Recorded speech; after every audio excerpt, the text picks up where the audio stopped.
sa mga sangga, good morning po sa inyo lahat. So welcome na naman sa ating panibagong vlog.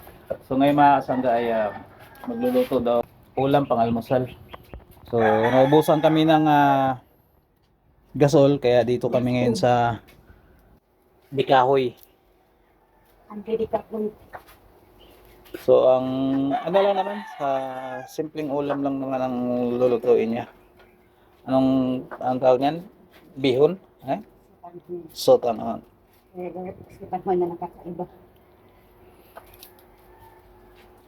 Parang ano lang. Parang probinsya lang mga kasangga, no? Dapat ganito talaga. Marunong ka sa Dikahoy. Kapag naubusan ka ng gasol, hindi pwedeng laging nakaasa sa gasol. Dapat matuto kang magluto sa Dikahoy. Huwag kang pa social ha.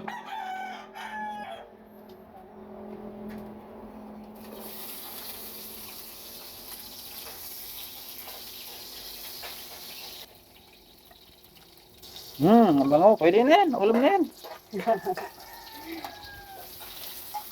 Ingredients pa lang.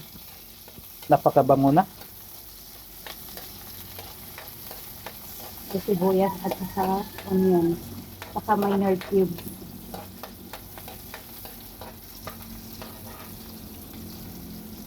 Okay.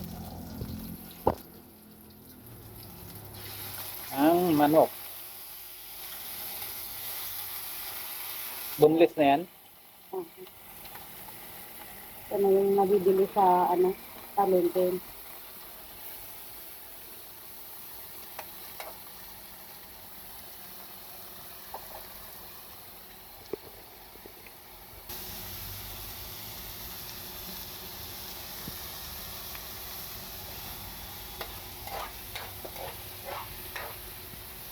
So, ito pala ang ating chef cook ngayon, no?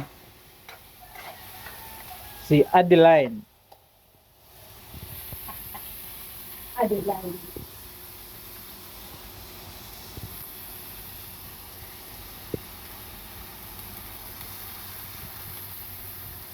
Konting tuyo, ay ano yun, patis.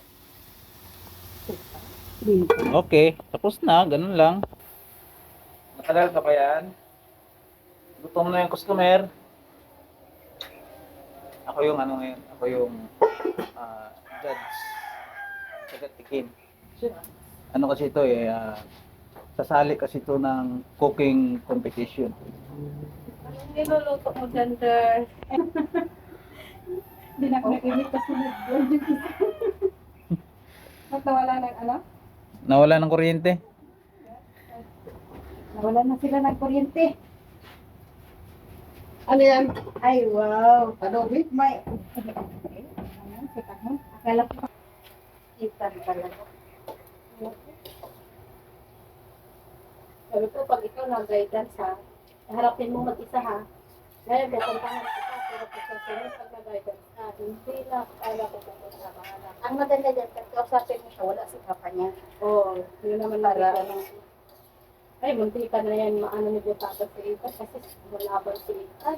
Kasi Ita, hindi siya maano pa, kasi parang na-spoil din minsan. Sa paligid niya, parang ano siya kasi, baby pa, bata pa kasi. Pero maano yan, madala pa yan. Kuya ko si siya. Basta kuya. Yung sa time talaga, lumaban siya kay tata. Hindi gano'n talaga nakita. Sininturo. Hindi, sinisipa-sipan si tata. Si tata pinutuo.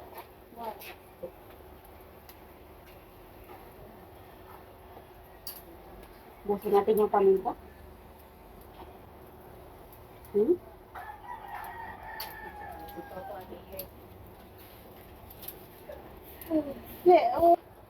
Umihi.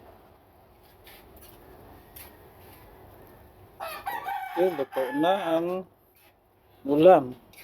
Pwede na yan. Tama na yun. Luto na yan yung bihon. Yung manok, kilaw pa. Pwede yan, half cook. Hindi, oh. Niluto pa yan.